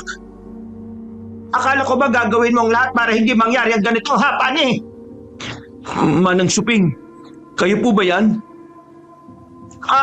Angelita. Ako nga ito, iho. Ang laki-laki mo na. Binatang-binata ka na talaga. Salamat po. Kayo po parang hindi po tumatanda. Parang ganyan pa rin po ang itsura nyo nung huli ko kayo makita. Yan ang sikreto kapag naniniraan ka lang sa madilim na kuweba. Matagal po kayong nakatira rito? Pero ano pong ginagawa nyo rito? Teka, bakit kasama nyo po si Puti? Alaga ko ang asong ito na si Bughaw. Puti pa lang ipinangalan niyo, ha? Bughaw? Sinadya kong iligaw siya sa baryo para makapagmatsyag hanggang sa mapatpad siya sa bahay ni Aling Sandra. Niloob din talaga ng kapalaran na mapunta siya sa inyo nang sa ganun makatulong sa ganitong sitwasyon. Kaya po pala matalino ang aso. Ngayon, Pani, sabi mo sa akin ngayon na mali ako sa mga sinabi ko sa iyo noon. Gusto niyo ba akong sisihin, Manang Suping? Tatanggapin ko ho yan. Pero hindi ko pinagsisisihan na kinupkop, binihisan at kinalinga ko si Bino. Nakatatak na yun sa puso ko, niyang Hilito. At alam kong ganun din sa anak kong si Bino. Anak, talagang pinanindigan mo na ang pagtawag na anak sa idwang na yon. Manang, dahil totoong itinuring ko siyang tunay kong anak. At itinuring din siyang tunay na kapatid ni Angelito. Pero hindi pa rin maalis na siya ang magiging dahilan ng kapamakan ng mga tao sa baryong ito. Asa ba? Pero hindi pa rin maalis na siya ang magiging dahilan ng kapahamakan ng mga tao sa baryo. Alam ko ho yan. Kaya ginagawa ko na ng paraan. Paraan? Sa lagay mong yan? Paano mo ngayon gagawa ng paraan tong nangyayari? Hindi ko pa alam. Pero iisip ako. May liligtas ko ang baryo at ang anak ko. Huwag kang magtanga-tangahan na naman, Pani. Hindi mo siya anak. Hindi mo anak ang halimaw na yan. Huwag niyong tawagin halimaw si Bino o Idwang o Aswang. Hindi aswang si Bino. Hindi aswang ang anak ko. Pa, yung sinasabi mong hindi papatay sa ating lahat ngayong gabi? Mawalang galang na po, Tay. Manang, alam kong mali ang makisagot sa usapan ng mga nakatatanda. Pero pwede po bang saka nyo na pagtalunan ng tungkol dyan? Malamang po sa mga oras na to nakakagulo na sa baryo. Bago kami dalhin dito ni Puti o ni Bughaw, nakakarinig na kami ng mga sigawan At napatay mismo ng aswang sa harap namin ni Tatay ang lasinggerong si Mang Timang. Habang nagpapalit po kayo ng mga pananaw sa buhay nyo at kung sinong totoong tama, malamang inuubos na naman ng mga aswang yung mga nandun sa baryo. Kaya mawalang galang na po magtulungan na lang po muna tayo. O kung ayaw nyo, ako na lang munang aalis papunta ron. Aswang po ba yun? Napatingin kaming lahat sa direksyong itinuro ko. Mula kasi sa itaas na bahagi ng kuweba, sa may kapunuan ay may nakita kong 5 pares na mga namumulang mga mata. Napansin ko rin na nagsimulang umangil si Puti o Bughaw o kung anumang pangalan talaga ng aso na malayo naman sa kulay niya. Nang tuluyang lumitaw ang mga yon na nagtatago sa dilim, ay tumambad na nga sa amin ang mga aswang na siyang itinuturing naming alagad ng Idwang na si Bino, ang kapatid kong aswang. Ano pong gagawin natin? Tay, Manang, medyo marami-rami po ang mga yan. Bago ko pa matapos ang aking sinasabi, ay nauna nang sumugod ang aso.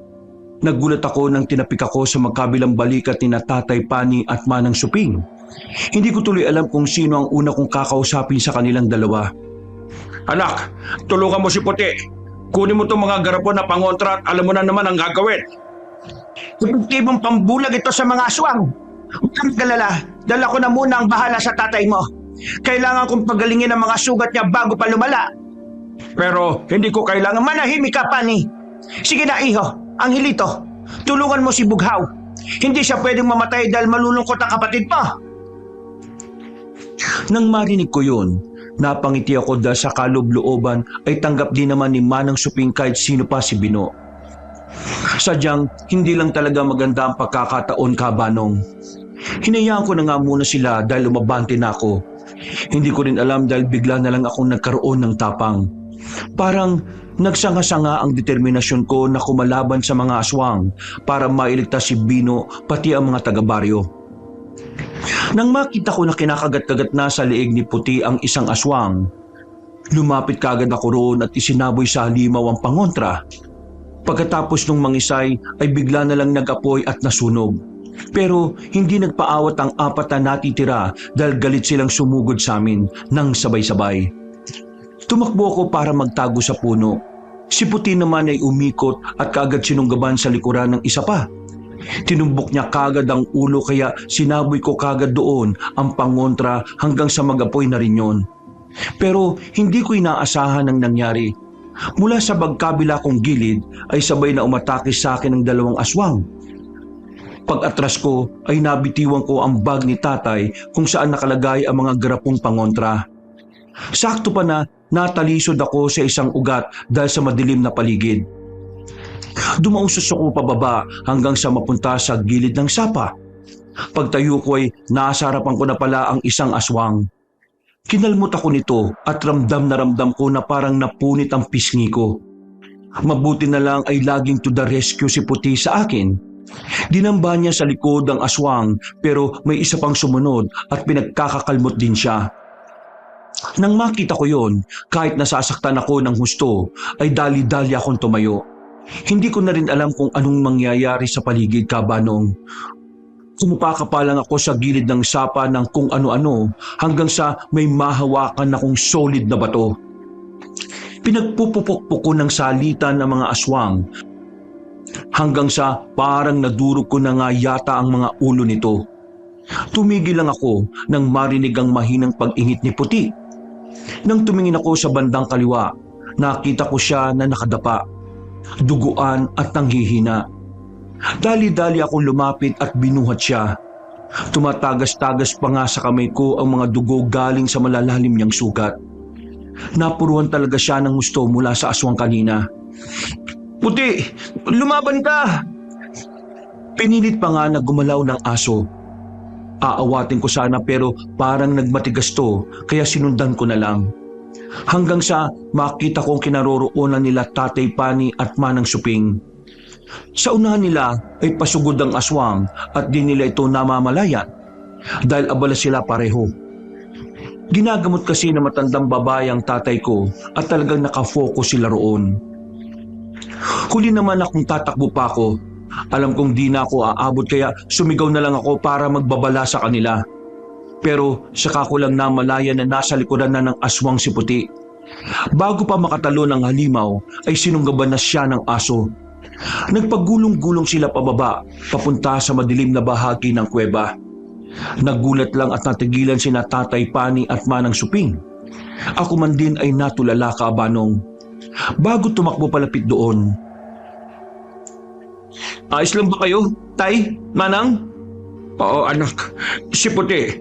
Puntahan mo si Puti. Gamitin mo yung lampara sa luma kong supot. Opo. Bumaba ako dala ng lampara habang patuloy na pinakikinggan ng ingay ng aso at aswang na naglalaban. Pagdating sa may kalalimang parte ng kuweba, nakita ko ang mga dugo. Hanggang sa makita ko na nga rin ang aswang na wala ng buhay. Wasak ang mukha nito. Iginala ko pa ang lampara at nakita ko sa hindi kalayuan ang mga bakas ni Puti na dugo ang kulay. Sa pinakadulo ay naroon siya. Nakadapa at kitang-kita ko sa mga mata niya ang panghihina. Nakita ko na po si Puti! Kinuha ko siya kagad at binitbit pa itaas. Sakto pagdating ko sa bukana ay tapos na si Manang Suping sa pagpapagaling kay tatay. Manang, makakaya niyo po bang pagalingin si Puti? Baka po kumapaano siya eh. Marami nang nasayang na dugo sa kanya. Ayaw ko mang sabihin to pero sa ginawa kong pagpapagaling sa tatay mo, marami na rin ang enerhiyang nawala sa akin. Ilang araw pa ulit bago tuluyang bumalik ang lakas ko sa panggagamot. Matanda na ako, kaya hindi na rin gaano kabilis ang bawi ng lakas ko. Kahit mga halamang gamot lang po, parang awa niyo na. Hindi po pwedeng mamatay si Puti. Mahalaga siya kay Bino. Kaya mahalaga rin po siya sa akin. Sa amin ni tatay. Pasensya na ang hilito. Pero sa dami ng nawalang dugo sa kanya, kahit ang mga halamang gamot ko ay wala ring magagawa. Magagamot lang ang sugat pero hindi ang dugong nasayang. Dahil sa mga sinabi niyang yun, ay napayakap ako ng maigpit sa kawawang aso. Dito ko lang din naintindihan Kabanong na kaya pala maraming umiiyak sa tuwing namamatayan sila ng alaga. Mahirap pala ang ganoong pakiramdam dahil para ka na rin namatayan ng totoong taong mahal mo sa buhay. Hinimasimas na lang ni tatay ang balikat ko. Pagkatapos ay saka siya tumayo. Manang, iiwan na ho muna namin si Puti sa inyo. May kailangan pa kaming gawin sa baryo. Oo, hindi ko na rin kayo masasamahan kahit gustuhin ko man. Sa dami ng nawala sa aking enerhiya. Siguradong hindi rin ako makakatulong sa inyo. Salamat po sa pagpapagaling sa akin. Sa kabila ng katigasan ng ulo ko, hindi niyo pa rin pala kami pinabayaan ng mga anak ko. Lagi lang kayong nakamasid. Kaya pala madalas maraming pagkakataon na parang nararamdaman ko ang presensya niyo sa paligid. Tama nga ako na nakamasid ka lang sa amin. Kahit naiinis ako sa ginawa mong desisyon, hindi ko naman kayo pababayaan. Pangako ko yon sa lola pa rin mo, ang matalik kong kaibigan. Salamat ho ng marami. Kayo na ho ang bahala kay Puti. Oo, ako na muna ang bahala kay Puti. Gagawin ko ang makakaya ko para mailigtas siya. Sige na, umalis na kayo. Pero kunin mo ito. Meron ho kayo niyan. Bakit niyo binibigay sa akin ng kwintas ng batik na hiyas ng mga manggagamot? Narinig ko to noon kay Lolo at Lola. Ang kapangyarihan nito ay matindi na kayang gumamot ng kahit anong sakit. Matagal kong hinanap yan. Nagkataon na nung makita ko saka nangyari ang mga ito. Bago pa maibigay sa iyo. Sige na, gamitin mo. Ito ang magpapagaling kay Bino. Pero hindi naman ho sakit ang meron si Bino. Nananalaytay sa kanya ang dugo ng idwang na aswang. Tama ka dyan. Pero sa malalim kong pagsasaliksik sa lihim ng karunungan, napag-alaman kong hindi lang namamana ang pagiging itwang. Meron ding ipinapasa lang sa pamamagitan ng pinakamadilim na ritual. At kung ang nangyari kay Bino ay dahil sa pinakamadilim na ritual, matatanggal sa kanya ang sumpa. Kayang-kayang alisin ng batik na hiyas ang sumpa sa kanya, kasama na ang paglilinis ng buong katauhan. Pero paano kung hindi galing sa pinakamadilim na ritual? Hindi ko rin alam ang sagot, iho. Ang tanging paraan na lang ay subukan. Kung ganun ay, subukan na po natin, Tay. Tara na po, at huwag na tayo magkaksaya pa ng oras dito.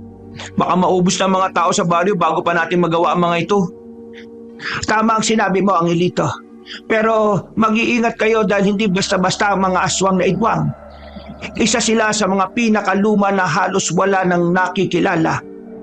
Mapanganib dahil kinakasihan sila ng demonyo. Ang mga malaalupihang nilalang na lumalabas sa katawan nila ay sinasabing galing mismo sa impyerno. Kasihan nawa kayo ng ating Panginoon. Pagkatapos ng ilang pang pag-uusap at paghahanda, kinamot din ng mga halamang gamot ang aking sugat. Pero hindi rin kami nagtagal. Umalis na nga kami ni Tatay sa kuweba. Naiwan si Manang Suping na ginagawa ang lahat para madugtungan ng buhay ni Puti. Dinala namin ang iba pang mga kagamitang pangontra at kaagad ikinuntas ni Tatay ang batik na hiyas. Nagulat kami dahil napakatahimik pagbalik namin sa baryo. Pero hindi ito ang katahimikan na gusto namin. Halata kasi na may kakaibang nangyari. Amoy na amoy ko yun sa paligid. At hindi nga ako nagkamali. Dahil pagdating namin sa tanggapan ng baryo ay may mga tao roon na tila takot na takot. Pinakakalma lang sila ng mga opisyalis pero dahil sa taranta ay nagkagulo-gulo na talaga. Mabuti na lang ay nakapasok ang lahat sa loob dahil na rin sa husay ni Aling Iska sa pakikipagkomunika sa mga tao. Kahit medyo hindi ko gustong ugali ng babaeng yun, Kabanong, may respeto naman ako sa kanya pagdating sa mga ganitong bagay. Yun nga lang talaga ay mas nakakainis siya sa maraming bagay. Nang makita niya kami ni Tatay ay kinawayan niya kami. Lumapit kaming mag-ama at umaktong walang kinalaman sa mga nangyari. Hindi kasi po pwedeng malaman ng mga taga-baryo na si Bino ang dahilan ang lahat ng gulo ngayong hating gabi. Pumasok na kayo rito! Madali kayo! Delikado ngayon sa mga bahay-bahay dahil may mga kung anong halimaw raw ang gumagala. Narinig kong napatay na si Timang, pati si Kapraning at si Aning Tuleleng. Tapos yung mga tanod, nakikipagabulan doon sa halimaw na may bitak-bitak sa katawan. Tapos may lumalabas na malalaking alupihan. Ano ba nangyari rito sa atin? Nawala nga ang aswang na kumakain ng mga hayop, eto naman ang dumagdag. Teka, nasaan si Bino? Ha? Ano po kasi? Diyos ko po naman, saan nyo iniwan yung batang yon? Hinahanap pa rin namin siya. Nagkahiwa-hiwalay kami habang papunta rito. Huwag mong sabihin may nakaharap pa kayong halimaw. Oo. Diyos ko, kaya pala mga duguan kayo. Ayos lang ba kayo? Sana ayos lang din si Bino at sana makapunta siya rito. Siguradong magiging ligtas na tayo bago pa makarating ang mga pulis galing sa bayan. May mga pulis na darating? Oo, nagpatawag na si Kapitan Hukugan ng mga re-responde sa atin, kaya pumasok na kayo. Hindi kami papasok sa tanggapan. Hahanapin namin si Bino. Yung sinasabi mo kanina, yung mga tanod, saan sila nakikipagabulan? Doon, malapit sa tulay sa pinakadulo na papasok na sa gubat. O sige, pupunta na kami ron. Sigurado kayo? Mapanganib. Mas nanganganib ang buhay ng anak ko, kaya kailangan ako ron. Wala nang nagawa si Aling Iska para pigilan kami. Hindi na nga rin siya nakapagtanong pa ng kung ano-ano dahil wala na kaming oras. Tumakbo na kagad kami ni Tatay sa bandang tulay sa pinakadulo papasok sa gubat. Habang papalapit kami roon ng papalapit ay mas naririnig ko ang mga ingay. Mga alulong na mga aso, sigawan, nabulaho na ibon at kung ano-ano pa. Habang pinagmamasdan ko si Tatay, kahit kalmadong mukha niya, alam kong kinakabahan siya. Katulad ko, determinado kami pareho na maligtas ang kapatid ko. Kaya umaasa kami, Kabanong, nagagana ang batik na hiyas. Tinapik ko ang tatay sa balikat sa ngumiti. Sinuklian niya rin ako at mas lalo pa namin binilisan ng pagtakbo. Hanggang sa may makita kaming patrol na tricycle. 3 ang sakay na mga yon na nagsusumigaw sa takot habang nakikipaglaban ng buhay nila sa mga malaalupihang nilalang. Dali-daling lumapit si tatay at sinabuyan ng nakakatakot na halimaw. Nasunog ang mga yon kaya nakarinig kami ng malakas na hiyaw at ungol mula sa hindi kalayuan. Ganun na ganun ang nangyari nung una kong masunog ang mga alaga ni Bino. Para rin siya ang nasasaktan. Siya na po yun, tay. Oo nga. Tara na po. Kuya Ingkong, Kuya Isaac, Kuya Paeng, bumalik na kayo sa tanggapan. Delikado rito, kaya magmadali na kayo. Matapos magpasalamat ng 3 tanod, ay sinabi nga nila na may 2 pang tanod na naiwan malapit sa tulay. Umalis na rin sila kaagad, kaya tumakbo na kami ni tatay. Nang makita ko ang tulay, nakita ko rin ang sinasabing 2 tanod. Patay na ang isa dahil pinaghahatiin na ng 2 aswang. Habang ang isa na nakilala naming si Kuya AJ ay tila nakikipagpatintero pa sa kanyang buhay. Tay, ako na pong bahala kay Kuya AJ. Hanapin niyo na po si Bino. Siguradong nandito lang siya. Sigurado ka, anak? Opo, tay. Ipaubayan niyo na po ito sa akin. Hindi ko po kayo bibiguin. O sige, mag-iingat ka. Kayo rin po. Iligtas niyo po ang kapatid ko. Pagkatapos naming magkaintindihan, ay naghiwalay na kami ng landas. Na walang parang bula ang tatay habang ako naman ay nilapitan ni Kuya AJ. Nang makita niya ako, ay inakala pa nga niyang aswang din ako kaya binato niya ako ng hawak niyang pamalo. Mabuti na lang ay naiwasan ko yun. Napailing lang ako at hinatak siya habang nakadapa at nagwawalang parang bata. Sumunod sa amin ang galit na aswang. At dahil umuungol din yun na parang nagtatawag, ang 2 pang aswang na nilalantakan ng isang tanod kanina ay napunta na sa amin ng atensyon. Mas lalo tuloy nagsisisigaw sa taranta at takot si Kuya AJ. Nakakabingi at para siyang babae sa tinis ng kanyang boses. Kuya AJ, huminahon ka lang! Kapag nilakasan mo ng nilakasan ng boses mo, lalo lang tayo makakagawa ng atensyon eh. Pero sa halip na makinig at tumahimik, ay lalo lang siyang nag-ingay na parang batang inagawa ng candy. Naintindihan ko naman dahil takot na takot siya. Pero dahil sa nakakarindi ang matinis niyang boses, kaya ang ginawa ko kabanong ay sinuntok siya sa muka. Bigla siyang natamimit na tulala, habang umahawak sa ilong niyang dumudugo. Pasensya na, Kuya AJ. Ang kulit mo kasi. Sinabi ko naman sa iyo na huwag kang maingay. Sumunod na lang sa sasabihin ko. Tumakbo ka sa bandaron at magtago ka sa likod ng puno, ha? Kapag umalis ka ron, siguradong aabulin ka na ng mga aswang na yan at mamamatay ka. Nakita mo yung nangyari sa kasama mo? Nagkapira-piraso ang katawan niya? Ganun na mangyayari sa iyo kapag hindi ka nakinig sa sinabi ko. Para rin siyang batang sumunod sa akin. At eksakto rin ang pag-atake ng 3 aswang dahil wala na ang distraction. Kinuha ko kagad sa bag ang mga garapon at matapang na sinugod.